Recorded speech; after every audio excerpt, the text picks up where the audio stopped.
Ladies, what's going on? Hey, welcome to the show. We are stoked that you are here. We are so excited to have you today. And thank you so much for giving us your most valuable resource. That is your time and that is your attention. I'm here, Dr. Jared, here with my better half, Coach Camille. And we're going to talk about something that is so relevant for moms, especially. This is something that we get asked, especially like in our small group coaching all the time. It is the subject of balance. Yeah. Now, as a mom, as a busy mom, we have 4 kids. I've lost track of how many LLCs we run out of this house. What is balance? Why do we seek for balance? What does balance mean as like a busy mom? For me, it used to be having equal and even in all parts of my life. Yes. Like equal and even parts sleeping, equal and even time spent with each kid, equal and even time spent with you. Yes. Equal time spent on my business or with myself. Like actually myself, I was out the window because I had to take care of everybody Moms usually else. put themselves last. Yeah. Absolutely. And so I always saw it as like scales. Like I had to do what I could to equal them out. Everything needed to be balanced. equal and balanced. Yes. Yeah. Who can relate, right? Ladies, do any of you feel that same way too? Like it's this idea that we have, their lives need to be in balance. And I've heard it described one time, and I actually do agree with this to some degree. If you think about your life as a wheel, and you think about how you have different areas of your life that would be the spokes on that wheel. And these are your roles that you have to fulfill or your responsibilities. One of those spokes is motherhood. One of those spokes is being a wife. One of them is being on the PTA. One of them is helping in your church service. One of them is working professionally. Another one might be finances. There are all these different roles that we play. And a lot of us think that in order for that wheel to roll perfectly, there needs to be this perfect and even distribution of time and effort with each and every one of those spokes. But that's not always the case, right? Let me ask that question. How many of you, if we were to draw that analogy right now, what would your wheel roll like? Right? Like if we drew those spokes on there, it'd be janky. Am I right? That wheel probably wouldn't roll very well because of what you said. And you said and again, these are the moms that come to us and say I just feel like life is out of balance. But what are they looking for? Like, what is that traditional meaning of the word balance? And how does our definition maybe vary a little slightly? So what's the traditional balance? A balance is a perfect wheel. Yes. A wheel that just rolls like seamlessly. Everything is perfectly aligned. And I used to sometimes feel like, okay, I am crushing it with my kids. Like that spoke is huge and doing awesome and my kids are doing great. And then I'd look at my relationship with Jared and be like, oh, that is the tiniest little spoke of all time. That tiny little spoke. We don't have time to spend together and to work on us. And there were seasons of life where, taking care of my physical body, the spoke was huge, but then other times where it was tiny. And I realized my mental health didn't even have a spoke. And so everything that you're describing, and here's the point that I want to get to, here's what I want to pull out of this. Okay. Everything you're describing is a quantity. Yes. Everything that you're describing is, I want all of those spokes to be perfectly even in length, and we can translate that into meaning we want that to be perfectly even in time. Yeah. But we were talking about this just barely before we pushed record. You brought up a really good point. We have 8 hours to sleep. Yeah. And then, who gets 8 hours of sleep? Does anybody really get 8 hours of sleep? You're supposed to sleep for 8 hours. We're supposed to be at work for 8 hours. And that leaves 8 hours to do everything else. Yeah. Right? And so you have to fit time with husband, time with kids, cooking. I guess you're probably going to go to the bathroom at some point. All of the other things. Yeah. Taking care of the house, having hobbies and interests. You're supposed to divide 40 of those things amongst the other 8 hours that you have available, and congratulations, you get 2 minutes for each one of those. And if you don't have 2 minutes to spend in each one of those areas, you're not living a perfectly balanced life. Yeah. Again, that's kind of the traditional sense of how we think about it. One of the quotes that I really like, it's by Gary Keller. He wrote a book called The One Thing. He says that balance is a lot of times seen as something that we ultimately attain. But the point that we need to make is that balance isn't something we attain. Rather, it's something that we constantly do, right? It's not the finish line, it's the actual race. Like, you're never going to achieve balance. You're never going to get to that destination. What we should do is pursue that as we go. Like, one of my favorite definitions, one of my favorite things that I've ever heard about this is its analogy. It's true of sailboats and it's true of airplanes. Sailboats and airplanes are actually on course, on the exact course. If you're trying to get from point A to point B, sailboats and airplanes are on course less than 5% of the time.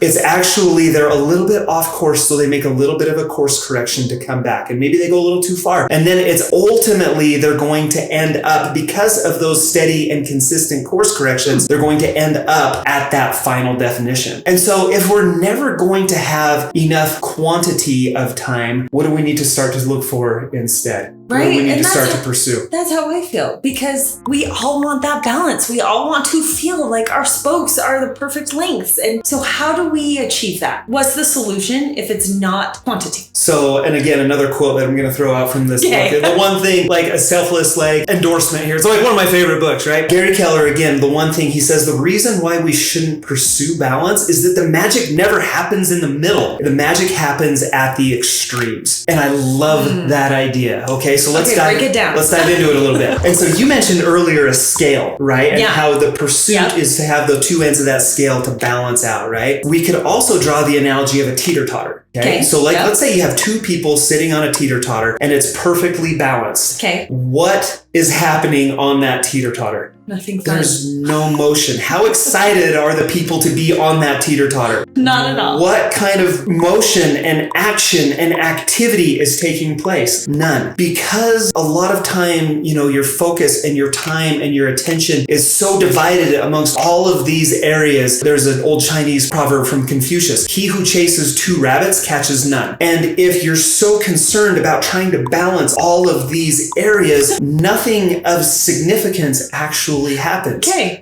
And so if we get on that teeter-totter, let's say now, like we put our youngest, our little 6-year-old on one end, and let's say we put big old dad on the other end, and I can control how high she goes and how fast and up and down. It's radically imbalanced, but what is happening on that teeter-totter? A good time for her. She's having a blast, right? She's going up and down, and there's motion and energy and fun that's created, excitement that's created by that. What if we started to treat balance the same way? Rather than going for like this perfect balance of quantity, what if instead we pursued a balance of quality time? Meaning, if I'm at work, but my heart and my mind and my brain are being at home, I'm not going to have a very productive day.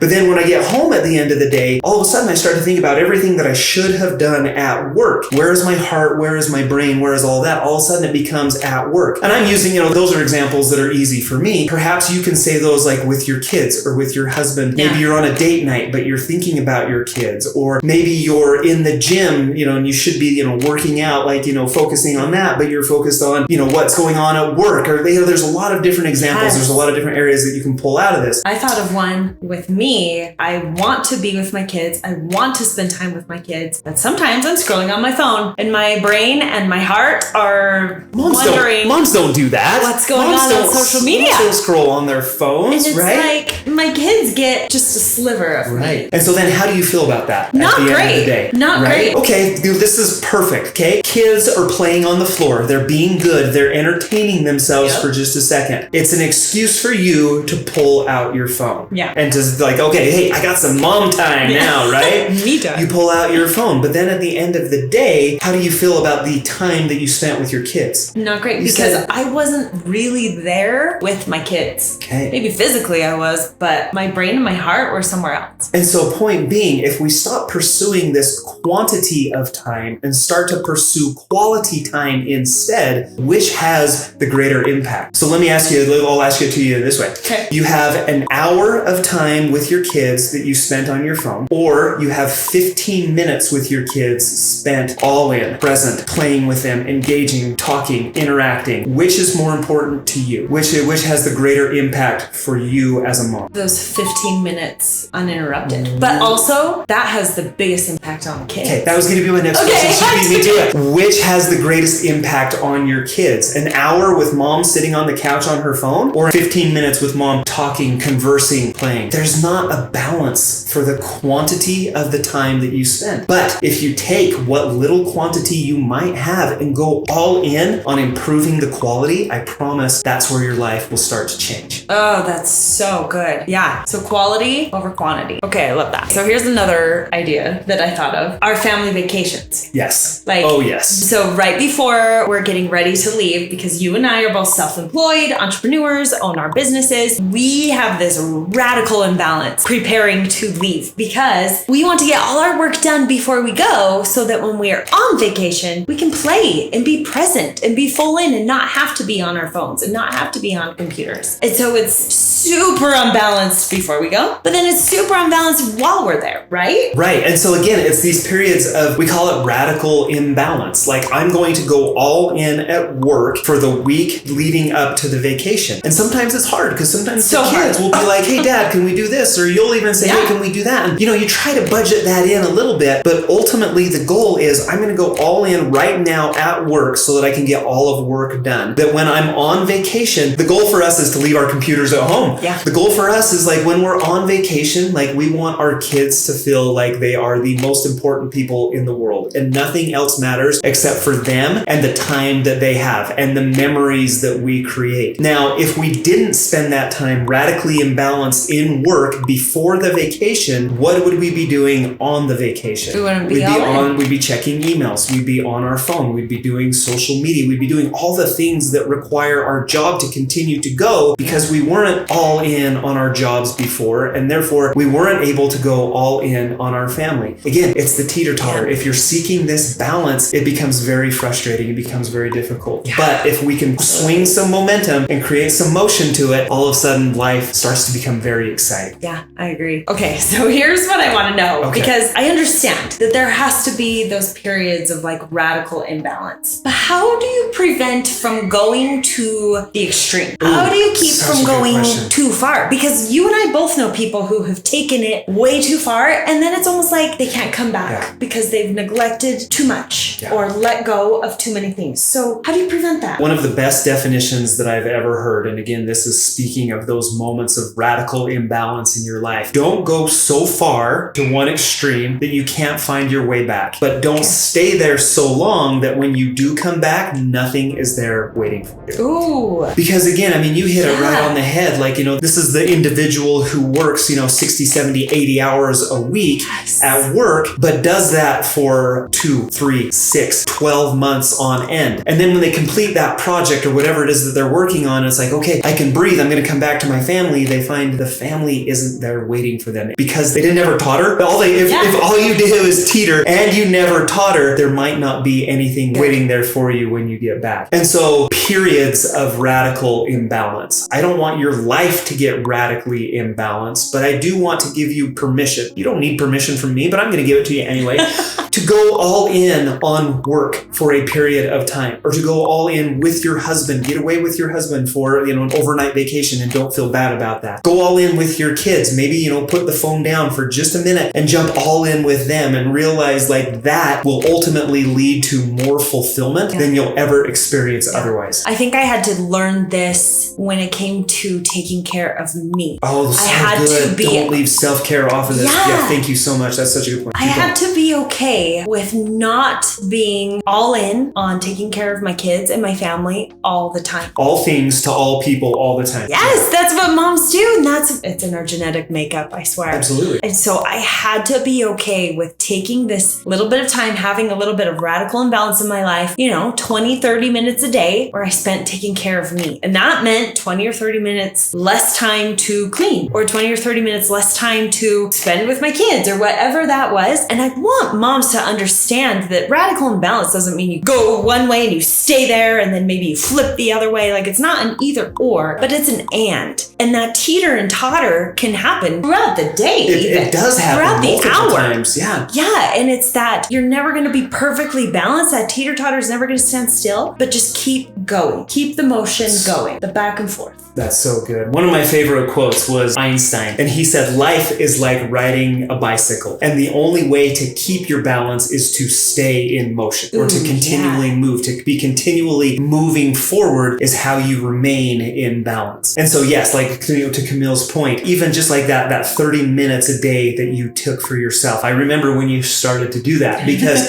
all of a sudden, like, it was like a different person started to show up. Ooh. It was like you showed up for yourself first, and then you became this better version of yourself that you were then able to show up for your kids and for me and at work in all those areas of life. Like, it became like this better balance, getting back to the spoke idea, right? It became this better balance of spokes, but not quantitatively, qualitatively. Oh, that's so good. Yeah. Oh, that's awesome. All right, so let's make it practical.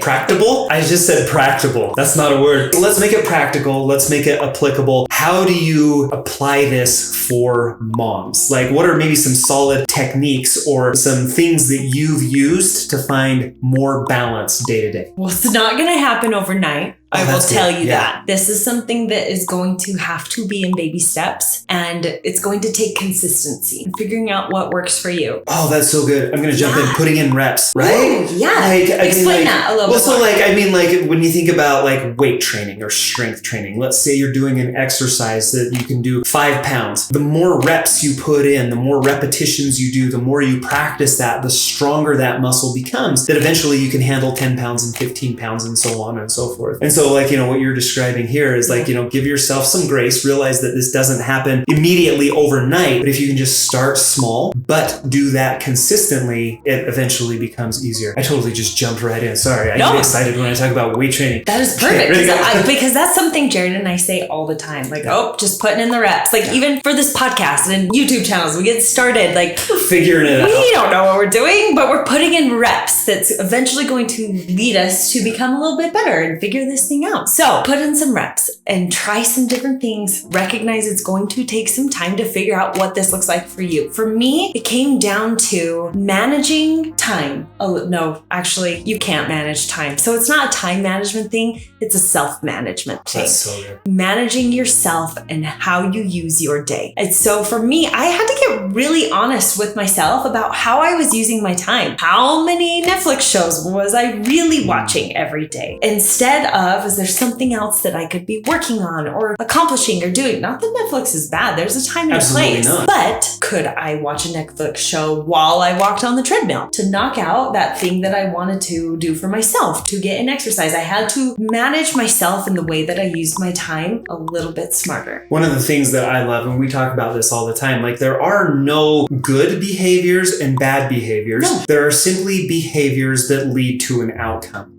And depending on what outcome you're after, those paths look very different, right? And so if the outcome that you're after is to, sit and watch Netflix, you can't be upset when you take that path and don't get to like the fitness goals that you had or the relationship goals that you had. And so like finding that balance is, again, identifying also where that end result is that you want to ultimately arrive at, and then picking a path that's going to be conducive to that. And if you realize that, watching the shows or scrolling on social media isn't leading to the ultimate desired destination, then maybe that's the first place that you start. If you want a better relationship with your husband, but you spend your time, looking at your phone, again, not a good behavior or bad behavior, simply a behavior that leads to one path or to the other. And so I think like coming to that realization, getting very real with yourself about what outcomes you're after, what goals you want to ultimately accomplish, and then figure out how to reverse engineer that. And then you can kind of prioritize those things to find this qualitative balance that we've been talking about. So good. I think another thing that really helped me as I was trying to figure out how to,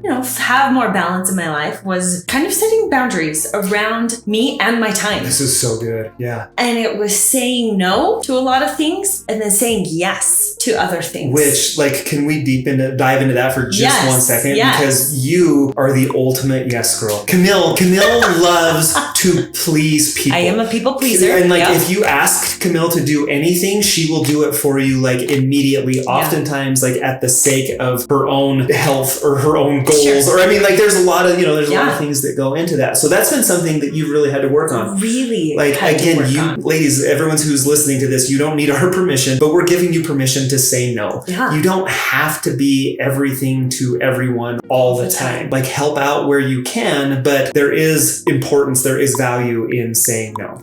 Yeah. And there's a time and a place. There's seasons of life where you can do more for other people. And then times where you should reel it in, make sure that you're taking care of yourself through those seasons. So saying no to certain things, but then also saying yes to things such as like behaviors and choices that will lead me to the outcome that I want. So for example, like you and I worked really hard on our relationship because we had a good marriage, but we wanted a great marriage. Absolutely. And so for us, that meant we don't actually watch a lot of shows on TV. Kind of lame. We don't know what's popular these days. We don't. Like, we have no idea. We don't know what shows, but because we found that when we would sit down and watch a show on Netflix or TV or whatever, one of us would fall asleep. It was me. We didn't ever talk. Like, we just sat down and crashed, like, because we were so tired at the end of the day. And so now one of our favorite things to do at night, we get the kids to bed and then we just walk circles around our neighborhood and talk and we connect. Or we'll sit on the couch and face each other and like Jared usually will rub my feet and we'll talk. I've got a good one, ladies. I know. but like we'll talk and we connect. And instead of spending that 21 minutes watching a show, we spend that 21 minutes connecting. And that small change of saying yes to connecting with Jared and no to watching a show every night has completely sent our relationship in a different trajectory. Oh, you nailed that. That was so good. And like, think it like said another way, like the difference between quantitative time with each other, watching a show, and qualitative time with each other, engaged in conversation, going on a walk, holding hands, talking about like how each other is doing, has made all the difference in the world. It's led us to a completely different destination, and it's been amazing. Yeah, and sometimes I really do just want to sit and watch a show, and sometimes we do. There's still a place for that. There's nothing wrong with that. It's just going to lead you to a different destination. And so we try to find a balance between all of them. Absolutely. And there's a place and a time to work both of that in. Absolutely. Those are so good. And so again, we just wanted to jump on here and share some of the thoughts, some of the things that we've learned about balance. Yeah. So this topic of balance, this is something that comes up regularly in our small group coaching groups that we run. And so we thought that hopefully it would help,